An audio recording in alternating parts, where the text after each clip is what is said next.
কেমন আছো বন্ধুরা সবাই? আশা করব ভালোই আছো। এই দেখো আমি আজকে চালচিত্রের কাজ নিয়ে এসেছি। এগুলো আমি ঘরে বসেই করি, কলকার কাজ। প্রথমে অ্যারারুট করে নিলাম কাজগুলো মধ্যে, তারপরে কাঠি লাগিয়ে এবার আবার একটা কাগজ দিয়ে দেবো, ওপরে কাগজ লাগিয়ে ভালো করে চেপে দেবো যাতে আটকিয়ে যায় জিনিসটা, নালে খুলে যাবে। খুলে গেলে তো আবার করতে পারবো না কাজটা। এই করে আমি এক এক করে তুলে নেবো, আস্তে আস্তে করে নেবো, কেন ভিজে গিয়েছে, ছিঁড়ে যাবে জোরে টানলে পরে। নিয়ে এক এক করে পেতে শুকিয়ে নেবো, কেননা না শুকালে আমি আবার আঠা মারতে পারবো না এর মধ্যে। এইভাবে আমি পুরো অ্যারারুট করে কমপ্লিট করে নেবো। নিয়ে শুকিয়ে গেলে গুছিয়ে নিয়ে এবার আঠা মারতে বসবো। দেখো আমি এই যে শুকিয়ে গেছে, আর আঠা মেরে কমপ্লিট করে নিচ্ছি সব কাজগুলো। এটাও আমাকে একটা একটা করে পেতে মেলতে হবে।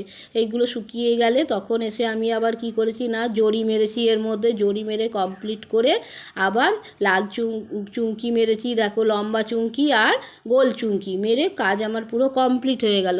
শুধু এই এক ধরনেরই কলকা আমি করি না, আমি ছোট বড় সব রকমেরই কলকা করি। জরির কলকা করি, ঠাকুরের বুক, আঁচল সবই তৈরি করি। দেখো বন্ধুরা, দেখতে ভালোই লাগছে। সবাই ভালো থেকো বন্ধুরা।